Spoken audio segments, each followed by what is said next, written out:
going to suck today. You're going to suck today. The Indy 500 is kind of like take Le Mans or Daytona 24-hour race, compress it down to 500 miles, and then drive as fast as you can.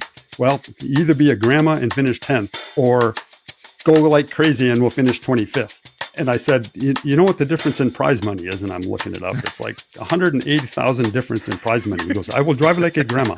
He passes like 5 cars in places where even the old-time Indy drivers are going, you can't do what he just did. All that matters is winning that race. A good points day is terrible. They don't even have a podium.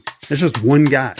Second and third don't even get champagne or skim milk even. They get nothing. You know, the strategy is pretty simple. Go as fast as you can. Go. Don't stop. More go. Try not to suck more than you have to. You know, win at the slowest speed possible. Well, that's what Alexander Rossi did. I don't know. Every time I get into a race car, I quote The Little Mermaid. Do you think Alex is ever going to listen to this?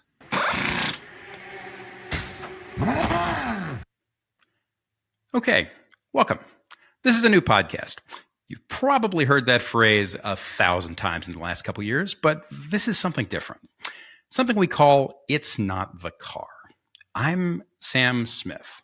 I'm a motorsport and an automotive journalist. I've spent years testing cars for places like Road and Track and attending races all around the world. This podcast ties into that a little. It's stories about people and about racing. Sometimes we'll take a big story and make it smaller and easier, pulling apart what matters. Sometimes we'll do the opposite. We'll take a smaller moment or a bit of time and pull it out into something larger. But the point is in the name. It's always going to come back to the title of the show. It's not the car, meaning 1, the speed isn't in the machine. 2, the story isn't in the machine. And in either case, the one place it comes back to is the people. Because we're people. Stories are about humanity, and that's what's interesting. And to that end, I'm not the only person here. I'm just 1/3 of the show, 1/3 of the host. I'm sharing it with 2 of the best possible people I could do this with. Guys, you want to introduce yourself? Thanks, Sam. I'm Jeff Braun, and I guess I'm the engineering technical side of this trio. My job is to make race cars go faster as a race engineer. I've had the good fortune of doing that with a lot of different cars over my career, everything from Indy cars to sports cars, Le Mans, Daytona, even global rallycross cars and top fuel dragsters and all that kind of stuff. So lots of stories accumulated over the last 50 years. I started racing go-karts when I was little. So, I'm looking forward to telling some stories about how people did all these amazing things, and it'll be fun to do that with all of you guys. And I'm Ross Bentley. I've had the opportunity to work with both of you. And Jeff, a long time ago, we started working together. When I was, I describe myself as an ex former driver because it was so long ago. I think I was. I'm pretty sure. Wait, if you were a former driver, doesn't that mean you're still actually? I'm really confused. I got to add those up there. Yeah. Maybe I didn't get it quite right, but I used to drive, and I used to drive cars that Jeff engineered. So we had some great times working together, making the car faster, but in the process, it made me faster as well. And today mostly I'm a driver coach, but really what I think I am is I'm a question asker. If that's really what I like to do, is ask questions and figure out why things happen the way they do. And a lot of times it's looking at a driver and going, why are they doing that? And what happens if they did that? So that's really kind of my job. Plus, I guess I'm a little bit, sorry, Sam, but I'm a little bit of a Sam wannabe. Like what? I like I'm writing. not even a Sam wannabe. Who would be a Sam wannabe? Ross, come on. I like writing. So sometimes in the process of trying to figure out the why, I write, and it helps me figure out why.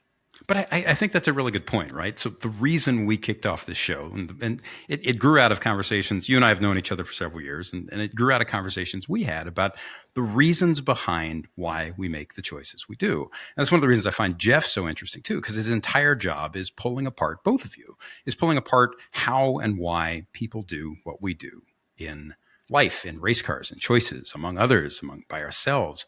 And that's the whole point of this show. And on that note, we should probably get to what we're going to talk about today. So today, we're going to talk about a pretty special event and a pretty special running of a pretty special event. We're going all the way back to the 2016 Indy 500, and we're going to pull apart the time that an American rookie, won one of the most important races in the world, certainly the most important race in this country, in the 100th running of that race, in a way that it's not uncommon to win it, but the way that it happened was particularly exciting, and also said a lot about the people involved and a lot about the race involved and about the time and, frankly, why we keep going back to Indy at all. So the way this show works, when we first started talking about this, we were trying to figure out a way to get a big dose of information on tape so we could move on, so we can bring everybody up to speed without spending a whole hour telling a story. And the story itself of what happened, in this case, Indy in 2016, will filter back into the show as we go on. But just to give you a great big brain dump on how it works, we were trying to figure out how that happened or how that could happen. And in this case, what we came up with is basically, it orbits 3 points. 1, I can't shut up. 2, when you feed me a lot of coffee, I really can't shut up. Ross is laughing, but it's true. And 3, I love history and stories and racing and speed and the reasons behind all this. So we figured, all right, feed Sam a bunch of coffee and give Sam some bullet points. And Sam is going to give you the matrix injection brain dump on how this all happened. What, in this case, happened in the 2016 Indy 500. And then we'll go from there. Does that still sound all right to you guys? Yeah. I can't wait. I can't wait. And Jeff's got his coffee. So I got my coffee. Yeah. Okay. So before we go into this, I was reading a bunch of stuff this weekend, kind of prepping for this, just taking down notes. And I came across a great quote that I want to come back to later, but I want to kick all this off with it. It's from Rob Buckner, who is the current director of the IndyCar program for Chevrolet. Chevrolet is one of the engine suppliers. Everybody runs the same car, but you can run a Chevrolet or a Honda engine, blah, blah, blah, blah, blah. But the quote is, race cars are really just giant energy balancing equations. And I love that because it says so much while saying so little. But now we should do the caffeinated thing. So I just drank a bunch of coffee. I have a glass of water. Take a big sip of it. And here we go. Okay, start. It's more than 100 years ago. It's 1909. It's America. The car is a new thing. It's been around a few decades, but we don't know what to do with it. We can't make it work affordably. All this while most of the homes in America are lit by candlelight, and some people still think electricity is the work of the devil, and the Titanic hasn't sunk yet because she's still being built. It's a long time ago. Just after the turn of the century, this Detroit inventor, who would later turn out to be, basically turned out to be a giant jerk, but he figures out how to build and sell cars affordably. He releases something called the Ford Model T. Everyone goes nuts. It genuinely changes the world, and the car itself becomes a thing that everybody cares about. And naturally, anytime we care about something that moves, the first question is, what do we do with it? Well, when it moves, we just start racing it. We look at them, we say, screw it, we start racing stuff. Now, this is 1909, remember? So cars don't go that fast. We still have most of our cities full of horses and horse poop. The races that we're running are there mostly to see which of these cars can last the longest. These are big, important international events that are going slower, that have an average speed slower than what you and I might run on the way to McDonald's. Maybe not you. I probably really like a Big Mac too much. That's not the point. So that same year in 1909, the Indianapolis Motor Speedway opens to the public. It's basically a 2.5 mile long dirt loop outside of Indianapolis. It's covered with crushed rock and tar. And it's great, except when they have the first race, it's a Thursday, it's August, and then there's all this pomp and circumstance, and then people just start dying, and then they die a lot, and it's kind of a problem. They are dying left and right, killing spectators and mechanics and going through fences. Everybody looks around, they decide, well, we need to make this safer. They pave the thing with bricks. The whole track is paved with bricks because this is supposedly safer. Don't know why it's safer. It happened. Speeds rise, the death kind of stops. 1911, they have this first big 500-mile race that's designed to bring people into town. Over the years, as the cars advance, that race gets faster and faster. Up until the mid-90s, it was kind of this big science lab where Everybody took chances, invented stuff left and right. That changed a little, but what we have now is still pretty neat. The cars are all the same make and model, but there are low-flying airplanes in this 230-mile-an-hour needle thread speed lab where everything is about millimeters and chance and luck and skill and risk and experience. And then, in 2016, on the 100th running of the 500, a 24-year-old kid from California won it on his first try. Now, this was the 100th run of the race. It was a big deal. The place sold out for what was believed to be the first time in its history. It is the largest by attendance event that year. Largest sporting facility in the world, more than 250,000 people. This American kid was a former F1 driver for backmarker teams. It's his first 500. It's only his second time on an oval ever. And the first time he ran on an oval ever was a month before. He's been at IndyCar a handful of months. And this race is just massively competitive. There are 54 lead changes, the second highest number of lead changes in history. There are restarts and yellows and carnage and crashing. And our boy, our California boy, his name is Alexander. He starts 11th. The race is long. There are dogfights. There are just a set number of known leaders fighting it out the whole time. And then we get to the last 25 laps. And from about lap 175 on, it becomes extremely clear that nobody's quite sure what's going to happen because everybody's paying attention to fuel. And that makes the winner a winner on strategy, not necessarily balls, which is also important at Indy, but this is different. It basically means that whoever's in the right timing with the pits and what's left and how fast they can go. And the key word there is can, because you go too fast, you use too much fuel, car, tire, etc. Right? And so that point, some drivers are just conserving or praying or railing or in the right place and hammering, and it doesn't matter. And by the last 10 laps, most of the cars hadn't pitted since the caution on lap 166. It's a 200-lap race, remember? And our boy, our Rossi, through pit timing and risk and luck, just a lot of luck and a lot of smarts and a lot of planning and reacting on the part of him and his team and the guy planning his fuel strategy, we'll get to in a bit, he gets to the front when nobody really thought that would happen. And then he's leading with a few laps to go. And it has happened before. People have been this close. They've been leading, lost it, crashed, run out of fuel. He's squeezing fuel for 2 last white-knuckle laps, hoping, praying, not knowing if he's going to finish, not knowing what happens when he finishes because he's never been to Indy before. He slows. He slows even further. His last lap is 179-mile-an-hour average. That is 50 miles an hour slower than he qualified at. And even then, 179 miles an hour over 2.5 miles. Remember, that is 50 seconds of lap. It has to feel like he could get out and walk. They have to be the longest 50 seconds of his life. He is waiting. There are corners. He is trying not to do anything extremely stupid for 50 seconds. There's a guy behind him who's closing. And then he makes it. He is visibly shocked on the podium. He looks like a deer in headlights. He has tears. He had no idea what to do. And neither did the rest of the, which goes nuts because an American rookie just won the Indy 500. Somehow. Did I get most of that, guys? Wow. That was a great story. We're done. I'm going to go collapse coffee and sit back for the next one. I'm going to go collapse in the corner. That was good. But yeah, that's that quote though, right? That's what I come back to. It's an equation of balance. What goes through the your first head thing as you said that? I'm kind of like race cars are big energy balancing things. Is that kind of what you said? Wow. Yeah. I kind of want to go, okay, Jeff, you can run with that for the next hour. But I also look at that and go, actually, that's what drivers do. Giant energy balancing equations, we balance right? Energy. We balance the weight load on the car and we do all sorts of things. And, there's a point where we got to, I guess, get rid of some energy by getting on the brakes, although not at Indy. But there's a point, but there's another time when we're going to use up as much energy as we can until somebody says, stop using so much energy. We got to save some of that.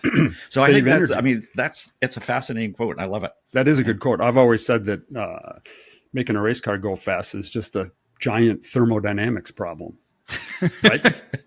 I mean, it is. You're making heat. You got to make heat the most efficient as you can. You don't want it in the tire necessarily. You don't want it in the engine, in the exhaust. You don't want it, you want to use that energy as good as efficiently as possible. And Rossi he did that. That's what he did in this race, is used all the energy he had as efficiently as possible. It's pretty interesting how they arrived at doing that. But but Jeff, you say Rossi did that, and yeah, hey, I'm the XXXX former whatever driver. So yeah, hey, it's the driver that won the race. But if there was ever a race where it wasn't just the driver, this was one of them. And that's, I mean, the team and everything, and the strategy and and some of it was good and some of it was bad. Some of that was, we can get into why they decided to do that. But as you were saying, Ross, a lot of that was coaching. It's a team sport, right? It's not the car. This was coaching between Brian Herta, who is his strategist, and Rossi. They were trying to decide how they were going to win this race. And there was a couple points in there where Rossi was like, they gave him the fuel number that he had to hit to make it. And he's like, possible. He said, there's no way I can do that. And Brian Herta had to convince him and coach him to do that. And they adopted that strategy well before halfway. It wasn't the last stint. They committed to that about lap 60. So Jeff, it took another 2 hours of coaching. So tell me, we were talking about this last week. So one of the things that hit me right after this happened, I watched this, I think you guys did too. I watched this race live, and I remember going on Twitter maybe like 20 minutes after it happened. And there was a British motorsport journalist who watched Rossi in his career in Europe, because the guy came up through sort of through the F1 ladder. He ran GP2, he ran LMP2 for a bit, but basically he was a test driver and a reserve driver. He started, I think, 5 Grands Prix, and then came to IndyCar kind of as a way to keep his career moving in the direction that made sense. But this journalist, after this happened, said something like, and I don't remember the exact phrasing, but it was something like, well, I guess I've seen it all. If a backmarker kind of nothing burger guy from Formula One can show up at Indy and win it, it truly must be a dice roll. It truly must be just a collection of chance. And that's so, even then, that's so unfair. There's so much to unpack there. So how exactly, from an engineering standpoint, how do you go about planning what you can plan and then acknowledging what you can't plan for 200 laps at a place like that, where there's so much that happens and so much that goes wrong, right? Well, I mean, to me, first of all, I think that guy has it wrong. Yeah, he does. The most fun races that I've won, and okay, I admit I'm the strategist, right? So if you win a race because the driver just does amazing things and he just outdrives everybody, that's cool. That's still a win, and you get champagne and you win and you get the points and all of that. That's cool. And I'm not downplaying that at all. But as a strategist, when you can have more of an impact into that whole thing because you did some fuel strategy and you win that race, to me, those are my most memorable wins. And I was thinking about that, the wins that I've had, probably the 3 most memorable wins and the ones I cherish the most were all fuel mileage races. Really? And, we won some amazing races on fuel mileage. This was an amazing race on fuel mileage. And the thing is, you never set out. I guarantee you that Rossi and Brian Herta didn't set out before the green flag or in their meeting pre-race and go, okay, we're going to win this on fuel mileage, and here's what we're going to do. They were forced, and this happens more often than not when somebody wins a race on fuel mileage. It's because they were forced by some circumstance into that attempt. They weren't only going to win if they took that risk and tried to make that work. They didn't have the speed. They didn't have they had some setbacks. They had missed opportune yellow flag. Something forced them into that. And the guy who picks it up first, the guy who goes, wow, okay, we're screwed here. If we do everything like normal, we're going to be 10th or 15th. Let's roll the dice, and we're either going to be maybe 20th or win. And those are the kinds of strategy decisions. And that's what they did. That's what Brian Herta did in the middle of that race. Hey, I mean, it seems like, correct me if I'm wrong here, but I've never been to the 500. I've watched it on TV years and years and years, but it's always seemed to me like the process of that race is a process of losing things, even if everything goes right for you, if things could not go better, right? It's short of the years where somebody's shown up with a car that is such a massive overdog, right? The rear engine revolution all the way up to, the Penske Elmore Mercedes stuff of the 90s that was just huge overdog. But outside of those cases, it's a process it seems like a process of losing something every X number of laps and then dealing with it and figuring out how to make the best of it. Is that how it looks on the ground? What is it like when that's going down? Yeah, it's a, I've been lucky enough to do Indy, I think 8 or 9 times. Never won it. Came close, but that doesn't count in whatever tiddlywinks and some other things, I think. But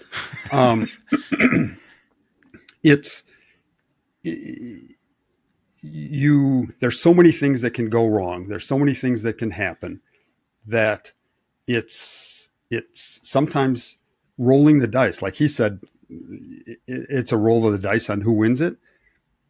They rolled the dice and they did it better than anybody else. I don't care what you say. He's standing there with the Borg Warner trophy and pouring milk over his head. 32 other guys didn't get to do that. Yeah. And they did a better job. And however you get there, nobody who's won it or lost Indy would ever say, well, he won because he got lucky or he got, a break or he won it on fuel mileage. They don't have the Borg Warner trophy and he gets a smaller one that says, well, he just won it because of fuel mileage. No. Yeah. Tom was also here, Right. And that's the thing that I think is cool is the whole decision-making process about when they did that. And then, I'm interested to hear Ross talk about how so if I'm the strategist or I'm Brian Herta and I say to Alexander Rossi, okay, save fuel. We got to make this. And you got to do 34 laps of fuel. And the most anybody has done the whole weekend, the whole race so far is 32. Somebody went 32 laps with a couple pace laps, early. So you got to go 2 laps longer than anybody else has ever done this race. How do you do that? It's Ross can talk about how how do you do that? If I tell you that, Ross, what do you do? Well, I think the interesting thing there is if Scott Dixon's engineer says to him, Scott, we need to save fuel. Scott knows how to do it. Right. Probably better than any IndyCar driver in history. Yep. But Alexander Rossi is there for his first time.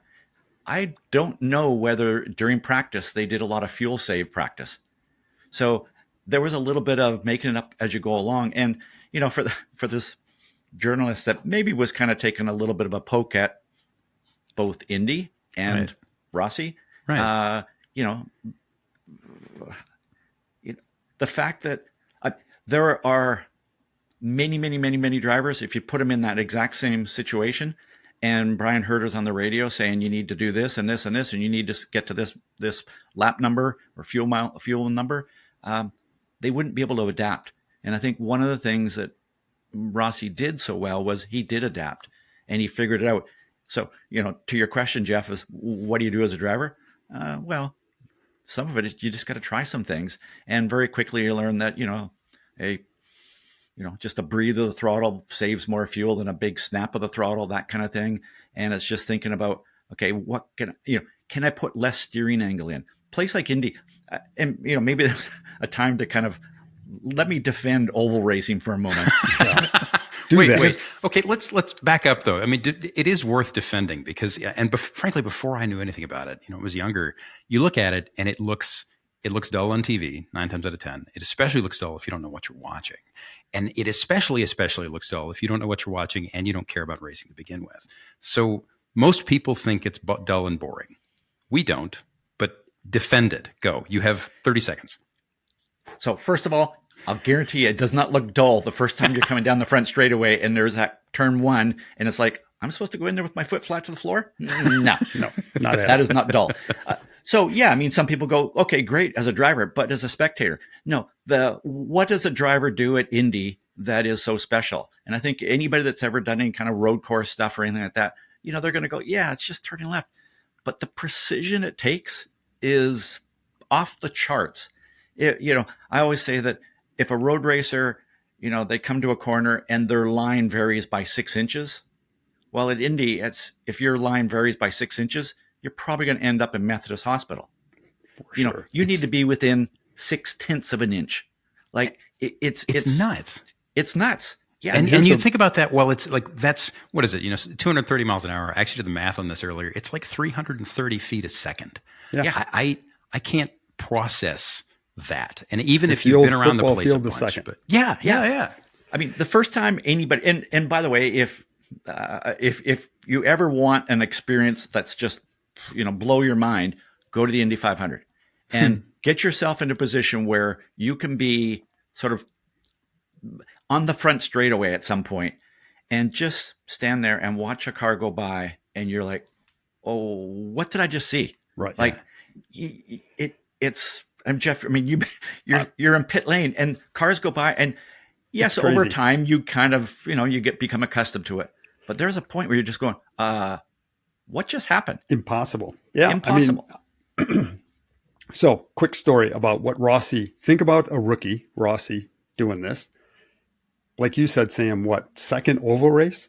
Yeah. And this is pretty big oval with no banking really, 9 degrees. I mean, this is a serious place. To put that in perspective of what Rossi must have been thinking during that whole month of May, and then the race, is I ran a driver at the Indy 500, Michele Alboreto. So he had done his F1 career at Ferrari. He had started, I don't know, somebody will look this up, 200 races, I think. Nearly won the world championship as an Italian in a Ferrari. Great career in Formula One. Came to IndyCar. I got to run him in his rookie season. I had no idea you did this. When was this? What year was this?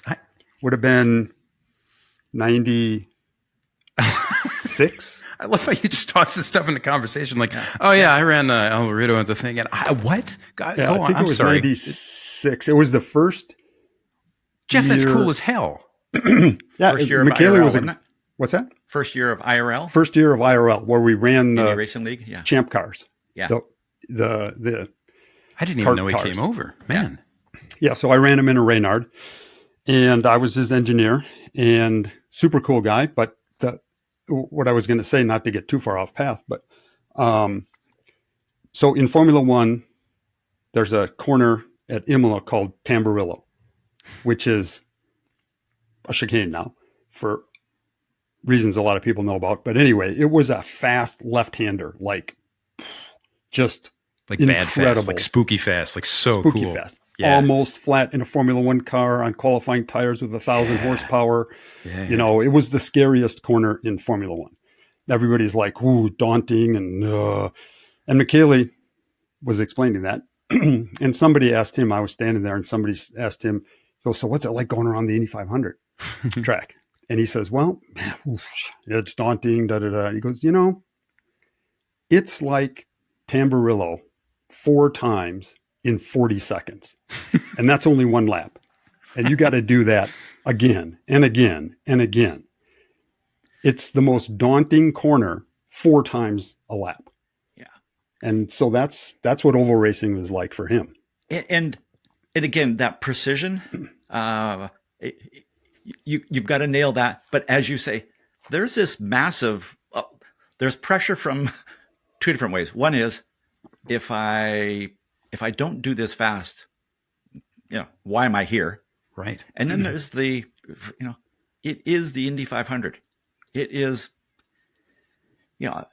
go to any country in the world and say, name a car race.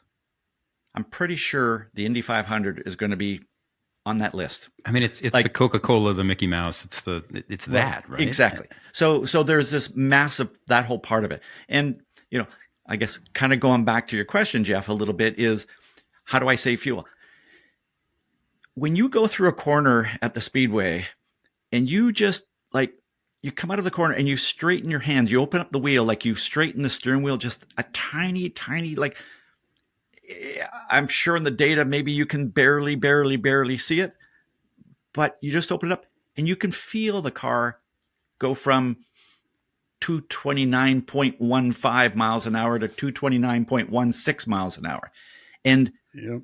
that's putting less scrub into the car and it's saving fuel. Yep. So one of the ways that you save fuel is just, can I make the corners a bigger radius? Oh, that seems easy. Just run closer to the walls at 200 and something miles an hour. Those walls that are pretty hard. Right. So, Right.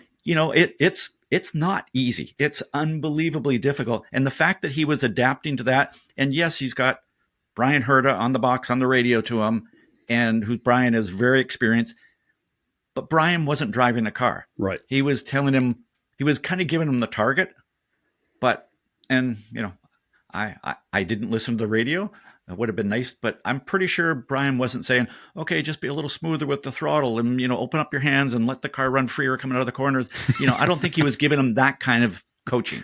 No. He was giving him the target and come on, you can do it. Figure it out. Exactly. And he said, Rossi said in a post interview that he figured it out. He finally figured it out. He said on the last stop, when Herta gave him the number, he said, there's no way I can do that. Impossible. No way.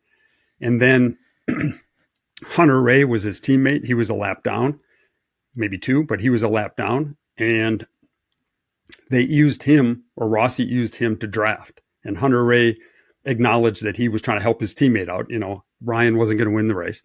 So he was kind of running a pace that Rossi could draft off of him. So Rossi figured that out, and I'm sure there was some team communication, but he got a draft off of Hunter Ray. And then he said that he figured it out and got the mileage. And they said, well, what did you figure out? And he had a big smile. He's like, well, I'm not telling you that. Yeah. Which you won't. I mean, those are on a road race, Ross. If you want to save fuel on a road course, there's a simple trick. Well, it's not simple. The way you do it. How you do it is hard, but it's much easier because you're lifting off the throttle. Yeah. And talk about that, which you don't really do at Indy much. Yeah. I mean, it's just on a road course, it's called lift and coast. And you just come down the straightaway, you lift your foot off the throttle, coast, and then brake. The tricky part about that is now you can actually brake later than you ever have before. That's the tricky part on a road course, is getting the right timing of all that. But so, as a driver, you get into this rhythm and it's just, it's brake, it's on the throttle, on the brake. And you come down and you go through the corner. And now you've got to change that whole timing. And I think it's, again, it's the reason why Scott Dixon is just so good. He's able to adapt that timing of how much lift, how much coast, and then how much later can I brake, because I'm not carrying quite the same speed, even though it's like 1-2 miles an hour less, but it's different. And a guy like Dixon can adapt to that immediately. There is nobody else in Indy cars that can adapt like him.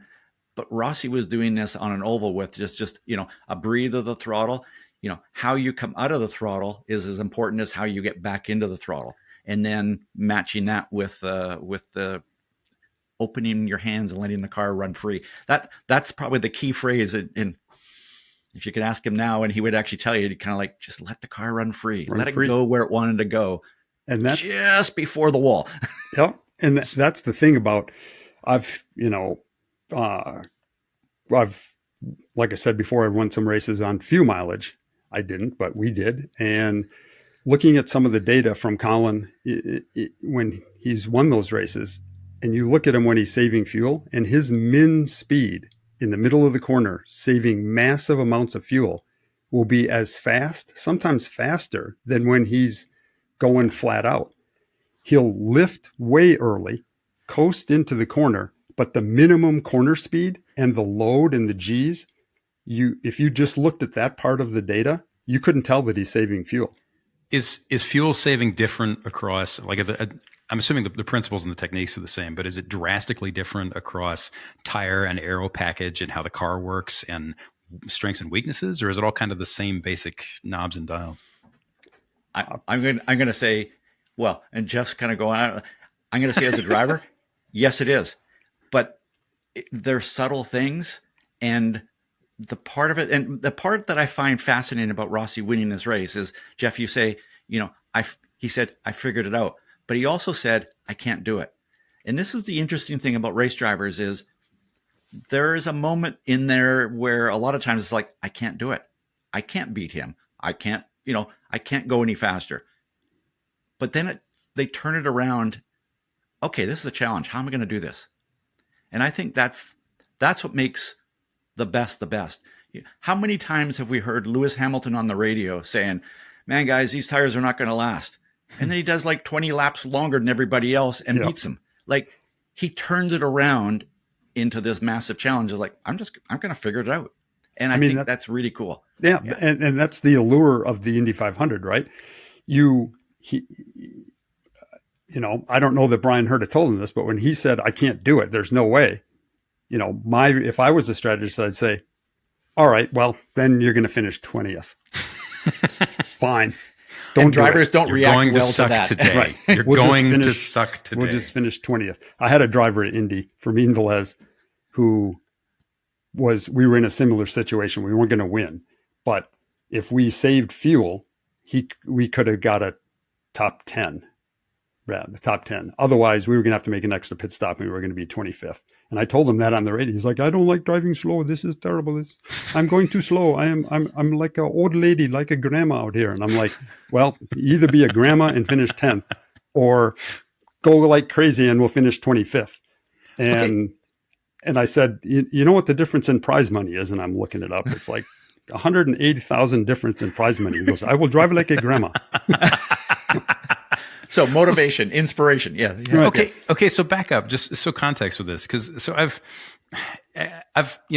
run a couple of club races over the years, and you start watching the feed from Indy, and you do what anybody who's ever been in a race car, no matter how small and piddly the race car has ever done.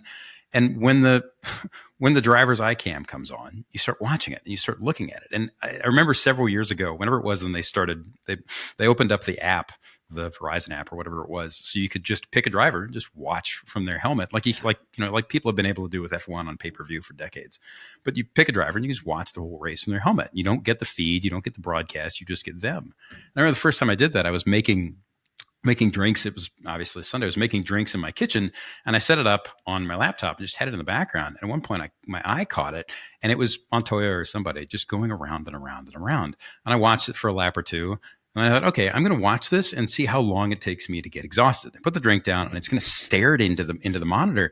And after like 3 laps, I wanted out because the focus and then watching just how small his hand movements were. And then starting, like, if you pay enough attention after a while, you can start to see the slip on turn in and like just how the car starts moving. And then you can start watching where the wind comes up and then just how much of a slingshotty needle thread it all is.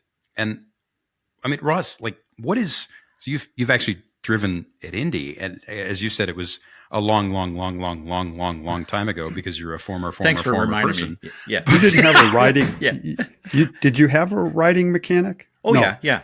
Oh, you did. Oh yeah. Okay. Oh yeah. It was the horse. It was the horse that was in front of the car pulling the car. So exactly. Yeah. But so the question wheels. is, yeah.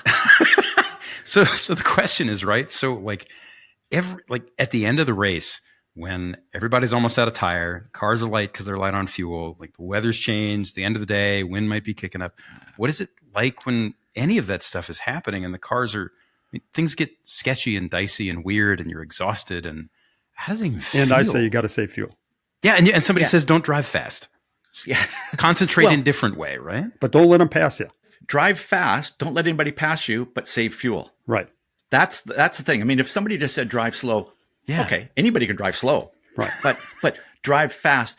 And Sam, you bring up a really, really good point. So when I went through rookie orientation way back in the 1200s, you and Ray Haroon, right? Yeah, together. Yeah. So I had I was very, very fortunate that I got a session, or basically I got some time with Rick Mears, 4-time Indy 500 winner, and so he takes me out in a pace car and just drives around the track, and we're having a conversation as he's driving this, I don't know, Camaro or Mustang or Corvette or something around the track. I don't remember what it was. All I remember is I'm sitting beside Rick Mears having a conversation while we're driving around the speedway. Man. Okay, this is kind of a cool experience. Yeah. And what he shared with me in those few laps was just, I mean, it was part of a great moment in my life. Let's just put it that way. Okay. One of the things that he pointed out immediately was, as you're coming up the front straightaway, look up the windsock on the top of the scoring pylon and note which way it's blowing. So if it's blowing straight ahead, the car is going to understeer or push as you turn to turn one. If it's blowing the other way, the car is going to get loose or oversteer. If it's blowing from the side, you don't quite know exactly what it's going to do, but you have to prepare for that. And then as you go down the back straightaway, you look at the windsock on the top of the grandstand in turn 3. And every good driver, every single lap for 200 laps, you're doing that. And then you are adjusting how you're going to drive that corner every single lap. So, you watch it in that in-car view and you can kind of go, okay, they're just turning left, but it's those minute movements with the wheel, and it's the calculation of which way is the wind blowing. And, oh, you know what? It's just a cloud came over the speedway. Okay, now it's going to change. It's going to change again. And by the way, I mean, during practice days, you learn really, really quickly there that you can have a car, and it's like, I remember, the year that I was there, I think pole was a 224 or something like that, I think it was. And I can remember doing a lap that was like 219 on a practice day, thinking, okay, we're getting better. And I'm going to say that, when I was, the year that I was there in 93, and that was 1993, not 1893. You say that, but you have no proof. Is there a picture of you aging in an attic? Yeah. Well, it could be. Yeah. There were no photos back in 1893. Camera hadn't been invented. Yeah, exactly.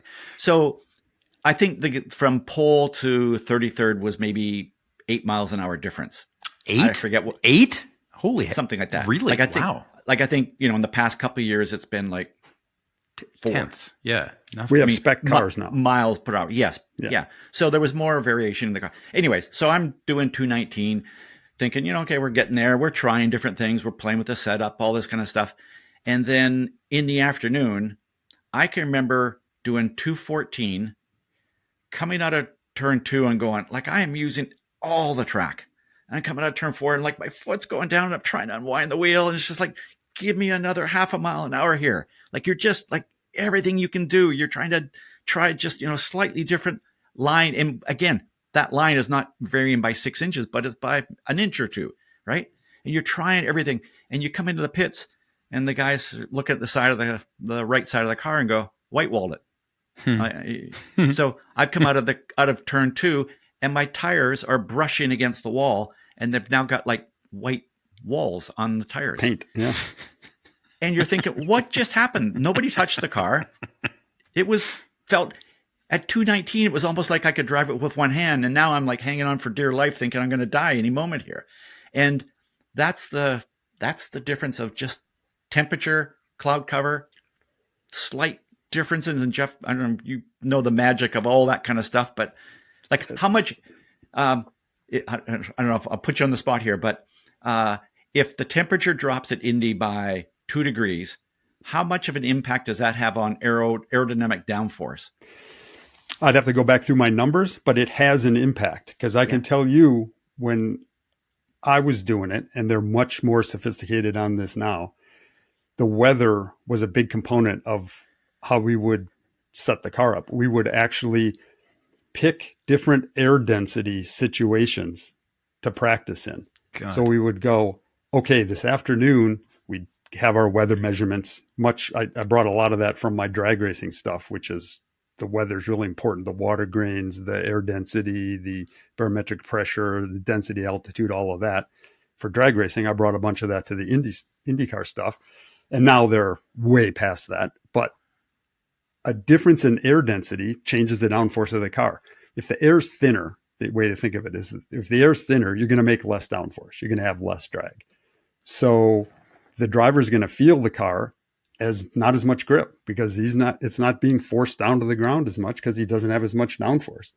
So the difference between a morning session and afternoon session, track temperature goes up, air temperature goes up 10 degrees. Track temperature is even more important because you got to remember you want the air density of the air that the car's running in, which is only a foot off the ground. right? So if the track gets hotter, that air is really hot. You lose a lot of downforce. So in the race, a guy like Rossi is dealing with all of those changes, like you were saying, Ross, looking at the windsock, but then he's got cars ahead of him who are also screwing up the air. He doesn't see what the air is doing in front of him and how it's coming off the cars and what the air that's hitting his car looks like. And that changes from corner to corner. If he's behind 4 cars going into a corner, it's different than if he's 20 car lengths behind a car. And that changes constantly. And so that's what I think is cool is in a race like that, there's so many changing things. The downforce, the air density, the track. Then you got the situation that he has to be saving fuel, not saving fuel, trying to make a number. And then he's got other guys on a completely different strategy. So there's a guy coming up behind him who's not saving fuel. They've already started saving fuel at half race. And this guy's on I know I'm going to have to make an extra stop.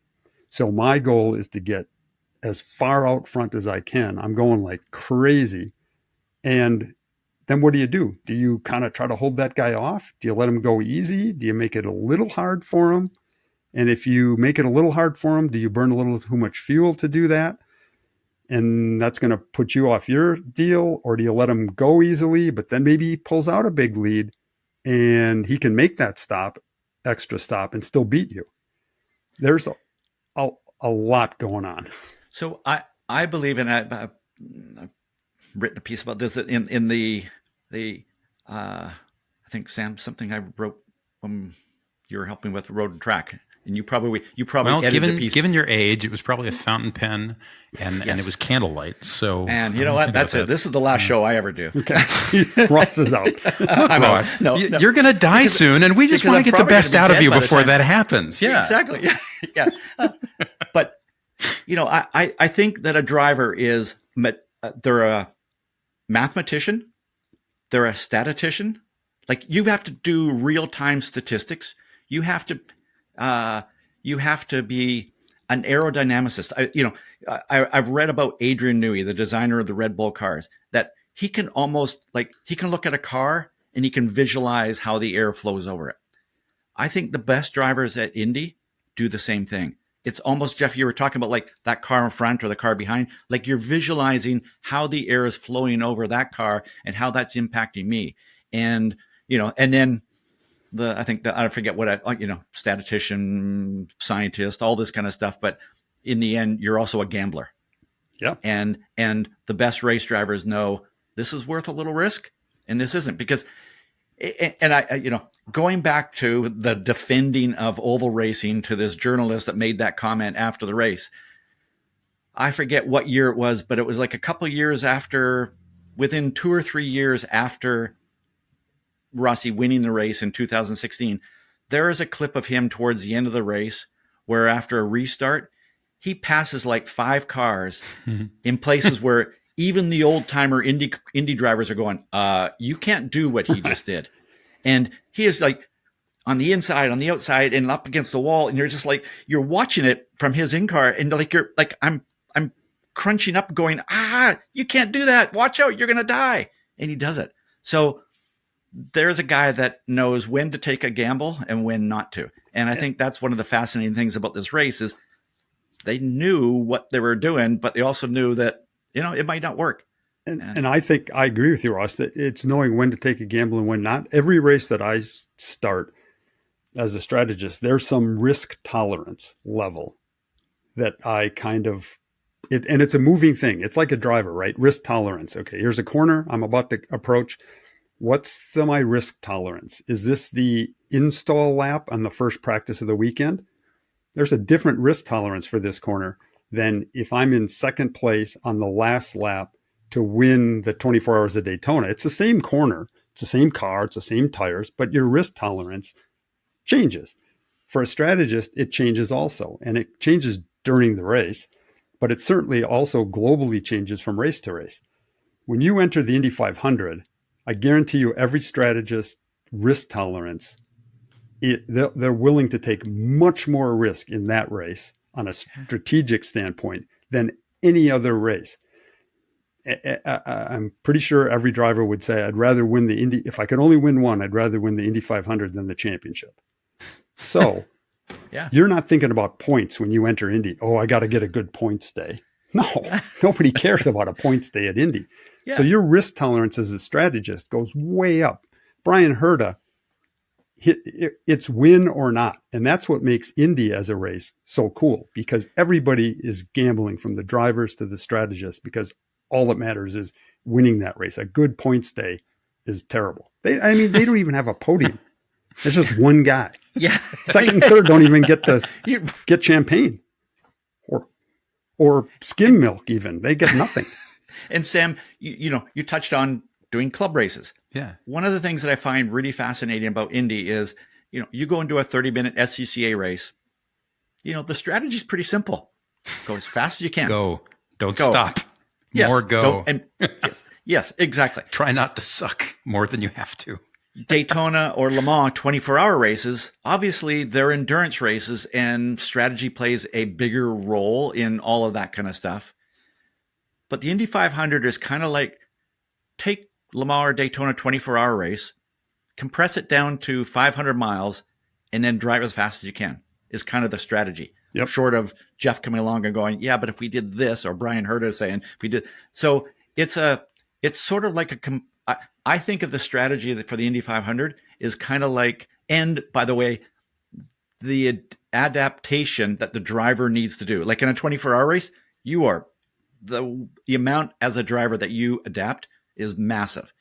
Now, compress that into just 500 miles, and what are they doing 500 miles in like 2.5, 3 hours now these days, like 3 hours or so. So you compress it down to that. So all the strategy from a 24-hour race, all of the adapting that the driver needs to do, all of that stuff, all the decisions around, I'm going to take this gamble, I'm not going to take this gamble.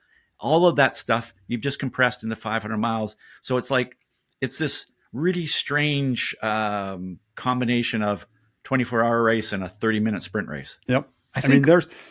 Go ahead, Sam. Oh, no, I was just going to say, I think one of the things that's so fascinating about the race for me, and about that win in particular, is that, until I got into the business, I didn't realize that I had no clue, because nobody talks about this, because of course they don't, but I had no clue that, not just is it a month full of blah, blah, blah, and run up and lapping, you go out and you lap by yourself, qualify by yourself, but, the teams will start prepping a car weeks and weeks and weeks in advance, and taping it up, and the way, body fit, everything down, like you can see visibly the difference in how the bodywork fits on the prime car versus the backup car for a driver if you walk through the pits. And there's all these little things that you don't learn about how the place works until you go there and see some bit of it. And that, what is it like, that race? So in 2016, I can't even imagine what it must have been like to be there, because the place sold out in the beginning of May. And then, what was it, like 4 days before, sold out general admission as well? It's the only time in history that the Speedway has been completely sold out. And something like, the numbers worked out, because it's like 350,000 people. It's like more than twice as large as the University of Michigan Stadium, the football stadium, which is the largest football stadium in the country. And the statistic was something like 1 out of every 1,000 people in America was at Indianapolis that day, because it had never been that packed.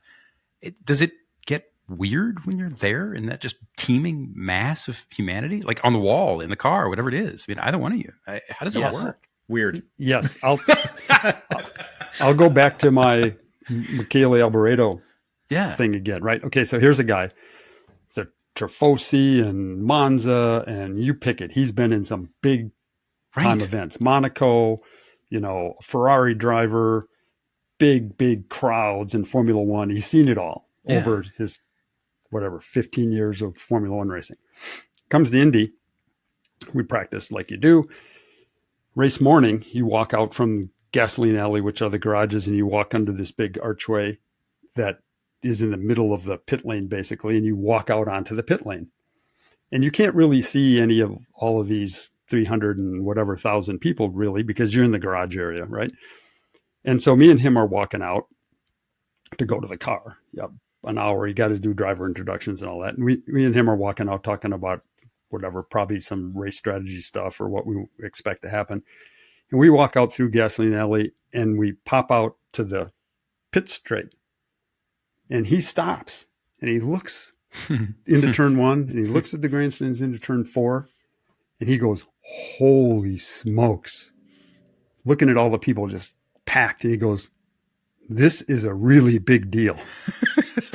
And I'm like, this is impressing him.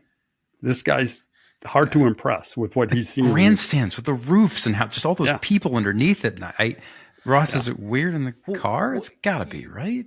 Actually, can I take a kind of a little story, a tangent here for a story? No, I'm not going to let you know. Yes, please tell me about the time you drove in the Indy 500, Ross. I'm not going to shut you up.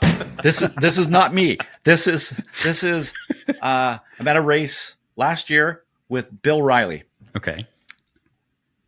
Father Bob Riley. Later, can you tell me about the time you drove in the 500? Because I was wondering. Someday I'll tell you. Yes. We've established you're going to die soon. I need to hear this stuff today. Go on, please. So I'm listening.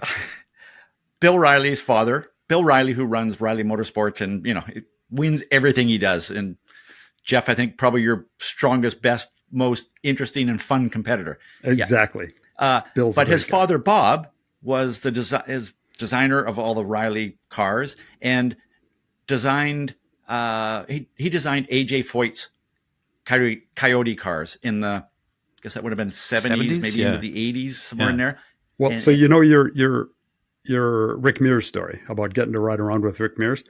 I got some time at the drafting board with Bob Riley. Yeah. Okay, so that was my same Rick kind Mears. of thing. Yeah, exactly. So exactly. Bob Riley, legendary. So Bill Riley is telling me the story about Bob Riley designing the new Coyote Indy car for AJ Foyt. AJ comes to the shop, and this is the new car before Indy. So AJ shows up, he gets into the car, and Bob Riley goes, "Does it fit?" And AJ sitting in the car going, "Okay, yeah." And this is before they started custom making seats and everything for drivers. AJ just sit in the tub and go, "Yeah, I can drive this thing." And then he goes, "I can't move my arm to shift. The shifter over here on the right-hand side. There's not enough room for me to move my arm." And Bob's like, "Oh, okay, I'll have to redesign and rebuild the linkage." And then AJ goes, "Wait a minute." He reaches over with his left hand and he shifts and he goes, I can just shift with my left hand, reach across the cockpit and do it. But then the best part was AJ sitting in there and he goes, "Bob, if we took the mirrors off the car, would we be able to go faster down the straightaways?" And Bob goes, "Yeah, but you're not going to know where anybody is behind you." And AJ goes, "It's okay. At Indy 500, if somebody's trying to pass AJ, I will know. The crowd will tell me." God. Because everybody be on their feet. Right. And AJ go, "Oh, there must be somebody behind me then." So that's great. That's a great way to kind of think about the atmosphere. It's well, if you've been to a huge sporting event, at least double it. Yeah. Like it's that kind of a thing. And here's the thing that I think is interesting going back to Rossi is I don't know if he knew the impact this was going to have on his life. I don't think he did. I've read interviews with him, and people who know him have told me that he had no clue. He didn't have any clue what the 500 meant when he showed up. Yeah. But does anybody who hasn't won it? No, I don't think so. Everybody how says could that. You? I mean, how could you? Until it happens. Yeah. Until it happens. Elio drove with Colin this year, and they told some stories and stuff like that. And he is still. I mean, he's won it 4 times. Yeah. Okay, that is, still the most amazing thing for him, and he's still at awe that he actually got to win that race 1 time. What other race in the country, let alone the world, where when you win it, you get paraded around the media for the entire country for the week that follows? I mean, for the year, basically. Yeah, that doesn't happen. I mean, more people saw what Marcus Ericsson, won 2 years ago, 3 years ago, whatever it was. Yeah. More people saw that guy's face in the week and a half after he won that thing than in the 5 years before that. And, he came out of F1 and did things look at what happened to Sato when he won it in Japan. I mean, he was like, he was a big time guy. The emperor of Japan. Right. Right. I mean, and so that goes back to Rossi. Again, he might not have known what the impact was going to be on his life, but he certainly knew that he was in the most important race he had ever been in. And at the end of the day, as a race driver, there does come a time it's like, it's a race. Yeah. Like whether it's, if Alexander Rossi showed up for an SCCA club race, he would want to win it. Just as bad. I mean, that's what makes somebody like Rossi him. We were talking about, before we got started here, just kind of the, little prep. And my prep was, so in 2005, when Alexander was 13 years old, the first time he drove a car coming out of karting, he came to my Speed Seekers driver development camp, and we spent 3 days with him and 3 other drivers. And I just kind of went back and looked at my notes and the little report. And the best part, though, was this photo of him at 13. And I can remember watching that race going, oh, please win this race, because I want to say that I coached Alexander Rossi the first time he drove a car. Right. So I was like jumping up and down watching this thing. But he's kind of got like we all did at 13. I can't remember that. We didn't have cameras, but as Sam will keep reminding me. It's not as much fun if you make fun of yourself, Ross. It has to be me or Jeff. Okay, go ahead. We know how to make you feel terrible. I'm sorry. Yeah. So, he's kind of got that goofy 13-year-old face. And then it's, to kind of go, okay, a slightly older version of that is on a Borg Warner trophy. Yeah. I think I go back to that risk tolerance thing again, right?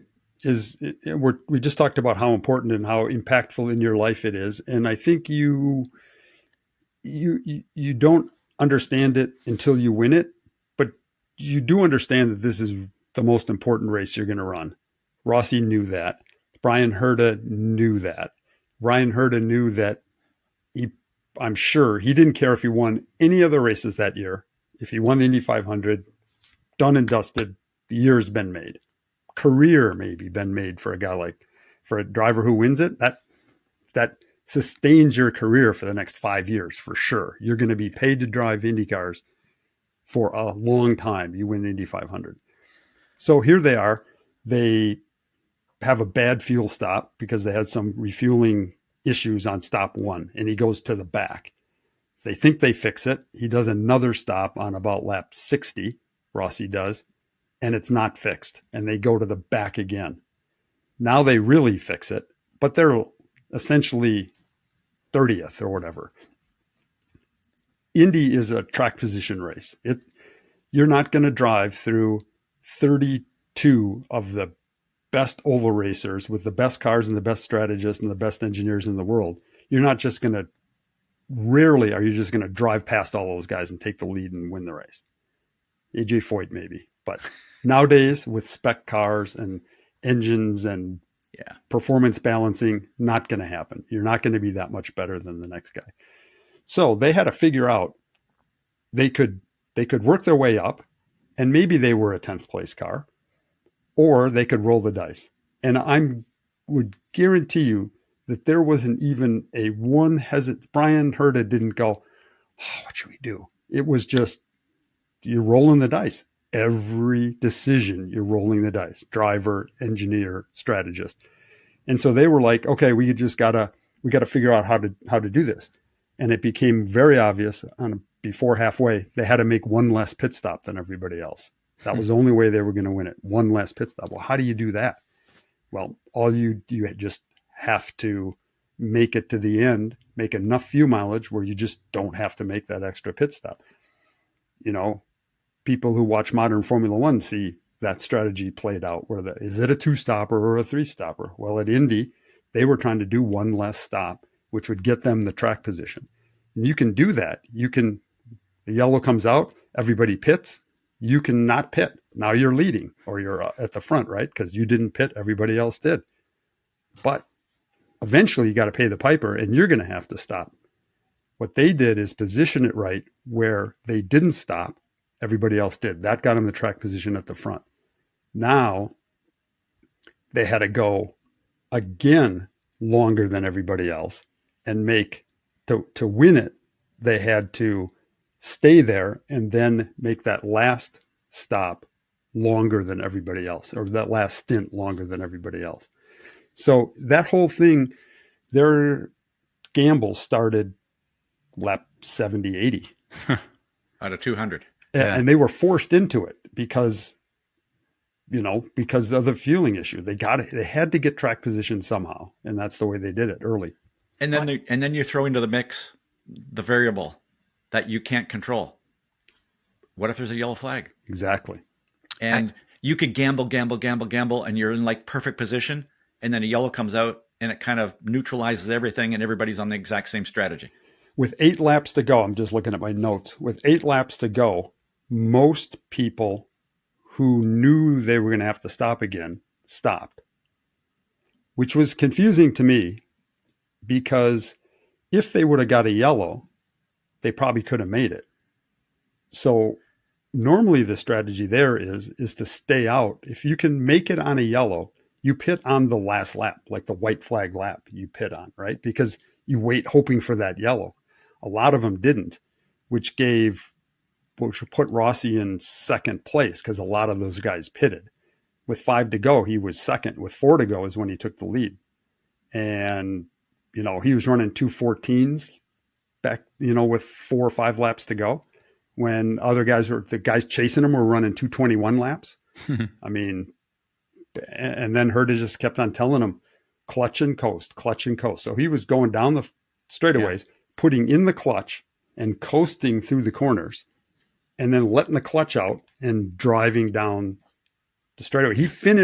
He was out of fuel at the finish, by the way. Yeah, like on the cool down lap, right? Like it just dry. No, coming out of 4.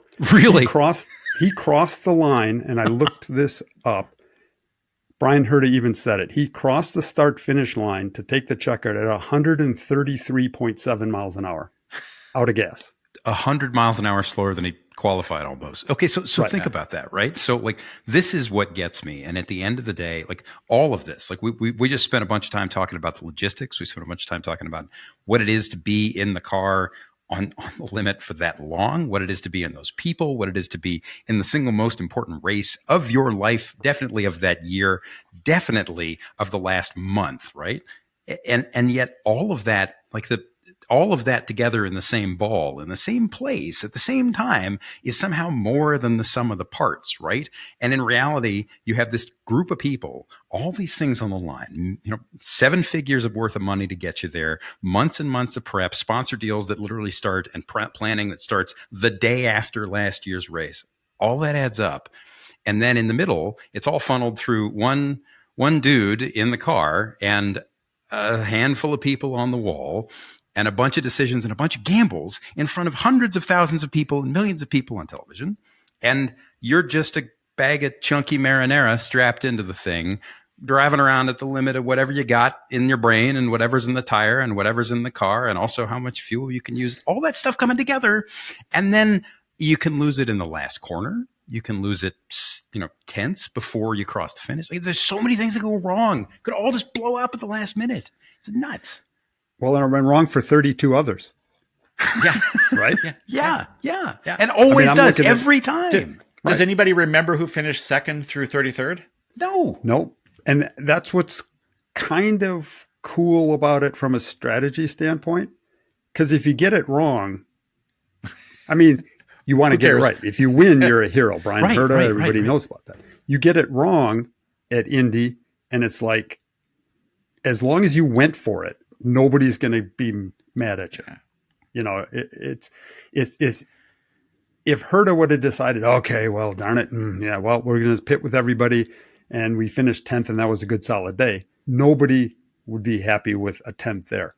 Pick like Hinchcliffe, 30 to go. Hinchcliffe decides to go, or his guys decide to go flat out. Newgarden flat out.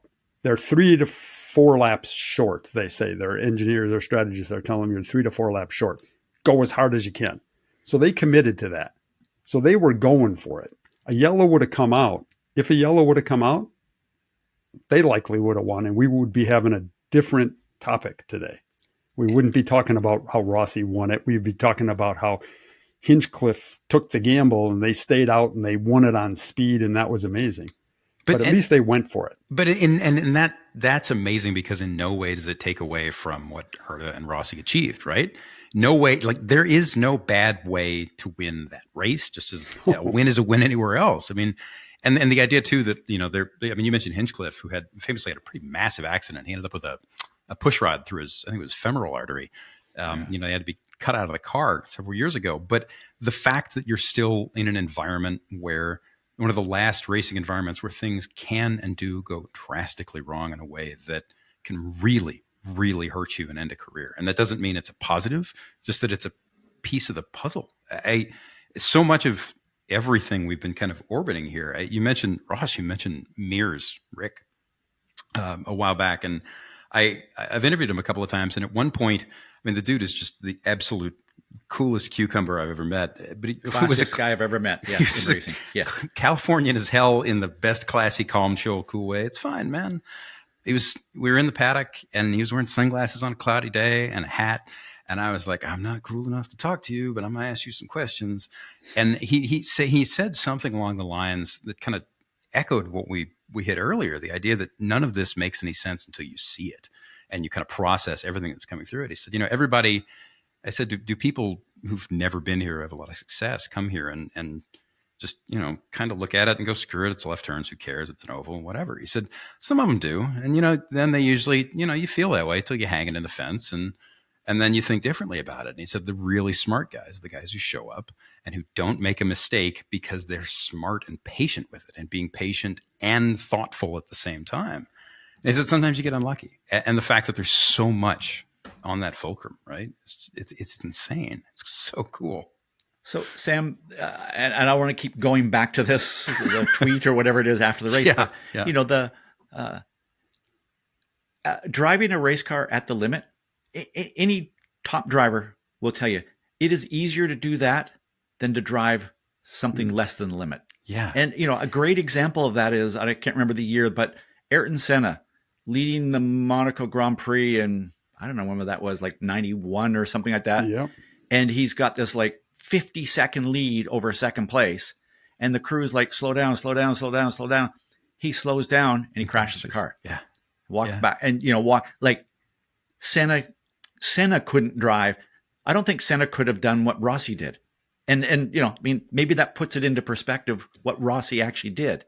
Now, do I also kind of turn that around and go, how bad does Alexander Rossi want to win the Indy 500 on flat out speed? Oh man, come on. He has to. Yeah. All of them have to, right? They all have to want to have some great big hero moment, right? But I almost think that he may want it more than anybody else, because he's won it this way. Now I want to win it this way, because I'm pretty sure he doesn't want to be my age and go, well, nobody does, Ross. Nobody wants to do that. I'm sorry. God. I set you up there. I didn't say that. That wasn't me. That was Jeff. Yeah, Jeff said no, that. perfect. Jeff, why are you so mean to Ross, Jeff? God. I could point out that Jeff is just like a few months or whatever it is. Jeff's my age. I'm like 29. See this hair? It's fine. Yeah. Same color as mine, I'm Jeff. old. Yeah. It's brown. I'm old. We're the same age. It's fine. Hey, so that's a good question. So Rossi wins the thing. He gets the big trophy. Well, he gets what do they call it? Baby Borg. Baby Borg. But he gets his face on the big trophy, and he gets the milk and the wreaths and the New York trip and all of that kind of stuff. And a career for years. Deserved and all of that. Would he have rather won it with it's happened before, daring last lap pass on the outside, Dario Franchitti, Sato style? Would he have rather, if he could only win it once, which one would he choose? And you answer that, but I have a situation that happened to me in road racing, and we'll see. But what do you think he would take? Which way would he have rather won it? Or does he care? I believe that most drivers, and there are some drivers that don't care. A win is a win is a win. Like, who cares, right? That's all that matters. But I think most drivers want to be, at the end of the day, they want to know that they won because they were just faster than everybody else. Now, I shouldn't say that necessarily, because, Jackie Stewart was famous for saying, and I think it was Jackie Stewart, but some other people as well, is, win at the slowest speed possible. Well, that's what Alexander Rossi did. Right. And but you say, here's my thing. Drivers say they want to be the fastest. How about being the best? Well, see, Because that's the thing. Yeah. He being the fastest was actually detrimental to being the best. That Knowing 500. when, right? So here's, maybe this is the bigger topic, but drivers all have different motivations. Famously, Gilles Villeneuve, he almost didn't care if he won or not. He just wanted to be the fastest. He just wanted to be, and Villeneuve could not have won that race. Right. So, I look at people like Rick Mears and Scott Dixon, and they won a lot and continue to win a lot. And it's because they are, Jeff, as you point out, they are the best. Right. Because they know they more often than other drivers get that right balance between the risk and the reward and the decisions, all that kind of stuff. So, right. Yeah. Yeah. What's the movie? Colin always quotes the start of the movie. He goes, whatever race car driver, speed is a byproduct. Yeah. I can't remember the movie, but anyway. I don't know. Every time I get into a race car, I quote The Little Mermaid, but that just shows why I'm not Colin. So I think that was the Roadrunner. The Roadrunner. Right? Speed is a byproduct. I mean, it is. It's part of being the best. Yeah. But as a driver, I think, if you've won it one way, you want to win it the other way to prove that you are the best. Sure. You're not just the guy that knows how to win on fuel mileage. Yep. So I think there's something in Alexander Rossi that, I don't know, maybe Alex, do you think Alex is ever going to listen to this? Hi, Alex. If he is, sure, why not? I think so. Let us know. Let us know. On that note, we should probably wind down. But what I'm left with all of this is just this reminder that anywhere you look in this stuff, there is a deeper story, right? Anywhere you look at in all of this, in motorsport, in people, in athletes, in competition, and even just the decisions we make under pressure, there's always more threads to pull with this. And what I love about the Rossi story is that it is, on the surface, not an interesting question, right? Oh, he got lucky in a certain way, and they made some smart calls, and they got unlucky in other ways, and then he won. And that's how you describe it if you don't know anything and you're bored by it. And if you go to the other side of the coin, it's so much was going on, and so much of it comes down to who we are when things get crunchy, right? I don't know. I think this was a good start. Yep. I don't care what competition you're in. If there's 32 other guys trying to beat you, and I don't care whether it's, pick your competition. Yeah. Getting the best grades in your college class, and there's 32 other people out. Being whatever older the than Ross. competition it is. Right, exactly. If there's people trying to do that better than you, you don't win that by luck. Right. You do not. Well, being around as long as Sam makes up for me to be around, I've seen a lot of brilliant drivers, and Alex's drive at the Indy 500 that year, maybe a little biased, but he's one of the best. Yeah. And I'll take the other, from a driving side, I would agree. From a strategy side and coaching side, what Brian Herta did to give him that confidence. It's a team sport, and that was one of the better ones. And Brian's had some great strategy calls when he was running Colton lately, and even this year, he's really good at being that NFL type quarterback, inspire confidence and making the right calls at the right time and knowing how to get his guys to get it done. He's one of the best. It was cool to see. At some point, we need to talk about Colton Herta, because that's a whole other thing that I find just fascinating. But for the meantime, guys, this was great. Thanks for taking the time, and everybody who's listening, and Alex, if you're out there, we'll see you next week. It's Not the Car.